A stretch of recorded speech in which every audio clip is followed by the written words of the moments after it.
to hear this, young man. Well, you better hear it, bro. Because I'm getting sick of waiting around. And I'm going to put in the nails on them maricon Truesdale. You're ridiculous. I ain't ridiculous.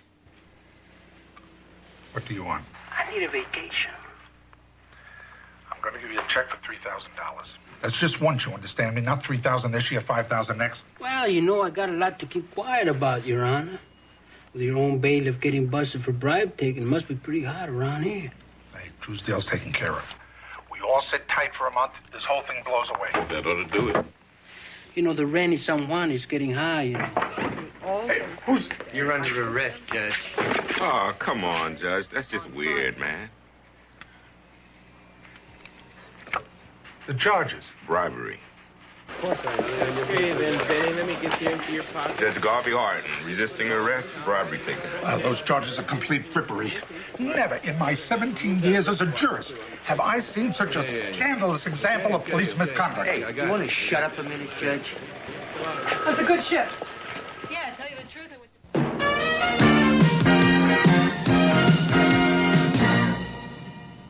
Saturday is a low occupancy night, so the hotel encourages West Pointers to stay here by offering special rates. What'd you get? Well, Andrew Brennan registered alone, made no phone calls, charged nothing to his room, and had no visitors. Thought you said a single room was $55 a night. Yeah, a weekend special. Seems you overcharged Mr. Brennan for his room. Hey, it happens. Let's see the room.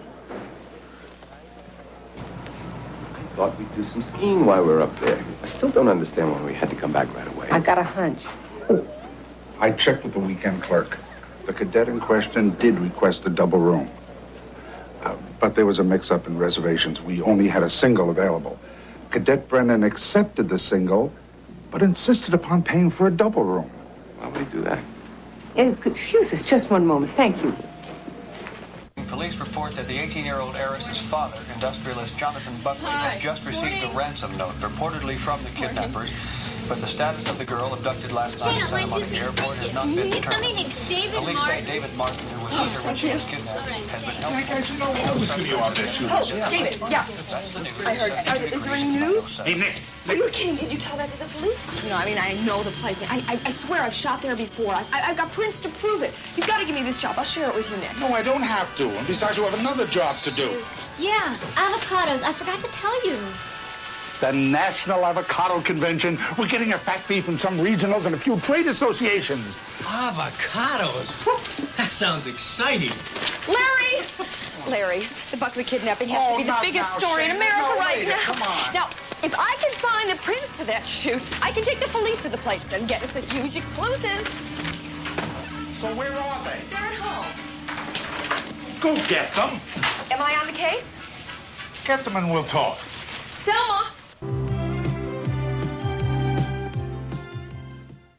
Dr. Rollins, will you please state your relationship to the other witnesses in this case? Well, Lloyd Rollins is my son, and Bonnie is his wife. And I have no relationship whatsoever with Mrs. Anderson. And will you please state your medical credentials for the court? Well, I'm a board-certified OB/GYN. I specialize in delivering babies. Thank you, Doctor. Now, could you please tell us exactly what your involvement was with the delivery of your daughter-in-law's baby? Well, none whatsoever. Except I'm the one that convinced my son to break down the door and bring Bonnie to the hospital.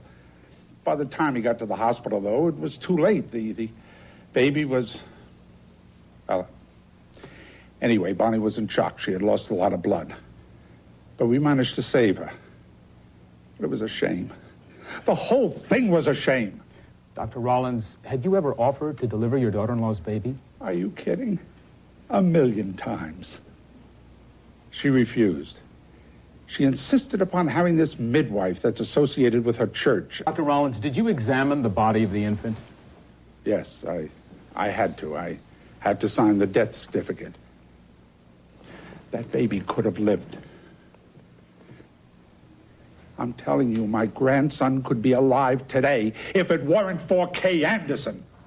Thank you, Dr. Rollins. That's your busy schedule? Well, I get him on the rounds, too.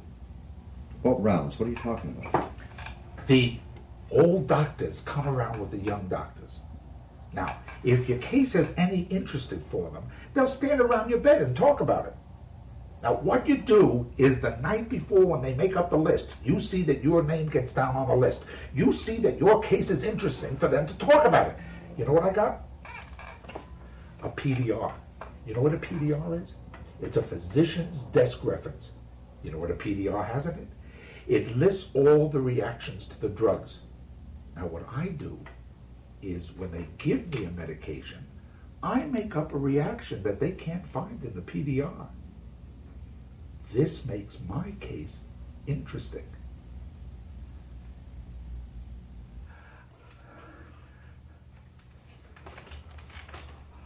I'm going inside now, Mr. Parmatian. Landau. What? Would you take me inside with you? All right. Look, off with the brakes, off with everything, ready to roll, huh? And Landau. What? I'll meet you out here tomorrow. All right. And Landau. Yes? I promise you a very interesting day.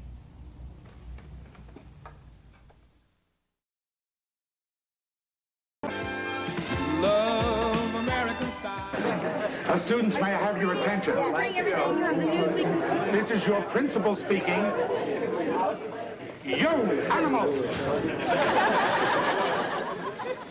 I've got a meatloaf sandwich from the missus waiting on my desk, and if we don't hurry, we'll have a meatloaf meltdown. Now, students and honored guests, since its opening in 1966, Richfield High has survived life in the fast lane. But alas, it can't survive the fast lane of Interstate 410, which will soon be running through our beloved cafeteria. Hello, Mr. Nyers.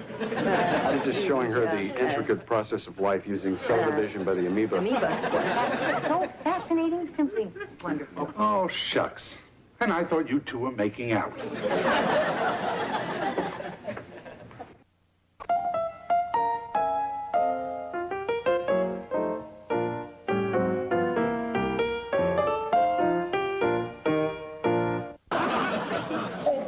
This way, sweetheart. Is this going to take long? I want to get my nails done. She wants to get her nails done.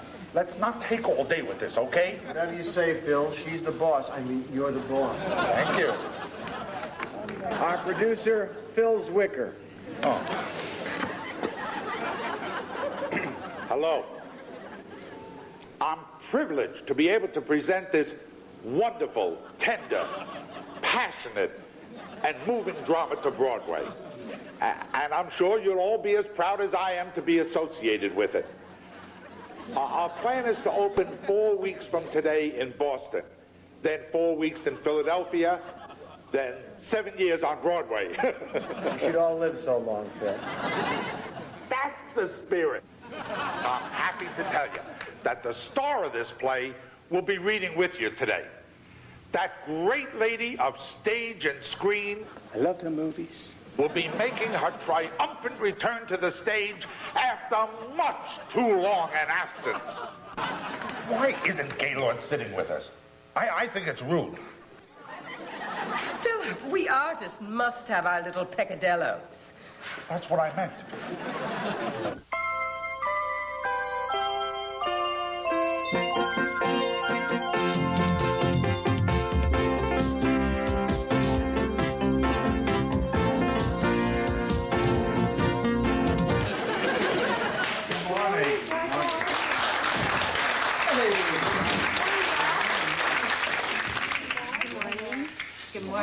Good morning, Mr. Lucas. Oh, I'll tell you, the freeway's as crowded as Steve Garvey's bedroom. You know, if I wasn't the boss, I'd have to fire myself for always being late. But of course, if I wasn't the boss, I wouldn't have the authority to fire myself.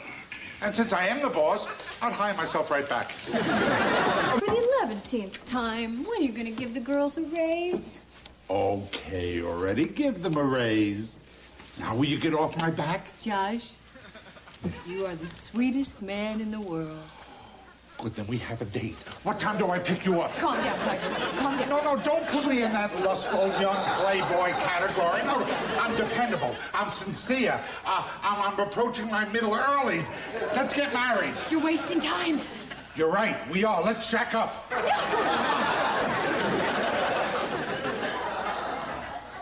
I give up.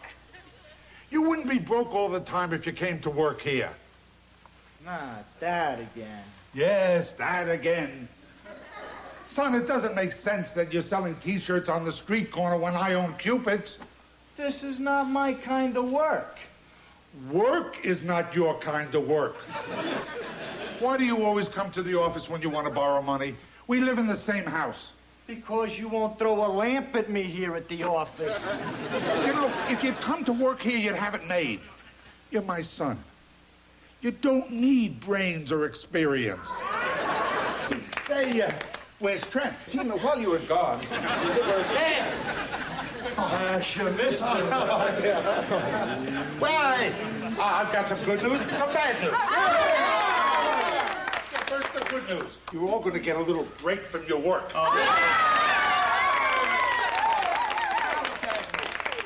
Bad news. I'm going to make a speech. This is in the nature of a little going away celebration. Don't get too happy, folks. I'm not the one who's going away. Although Hawaii is a great place to live, and maybe I should go over and manage the office there. Yeah, I like that. And there goes your Christmas bonus. I bet you're all jealous of the person who's going to be awarded the plum position of the manager of Cupid's in Hawaii, right? You don't even know who it is. Well, the one that I picked is a very nice person. And even if he wasn't a nice person, I would have still picked him because I'm prejudiced. So, without further ado, because I've adoed enough already, let me say hello, goodbye, good luck, and get out of here to the new manager of Cupid's Hawaii, Hi-Ho Steve Marino.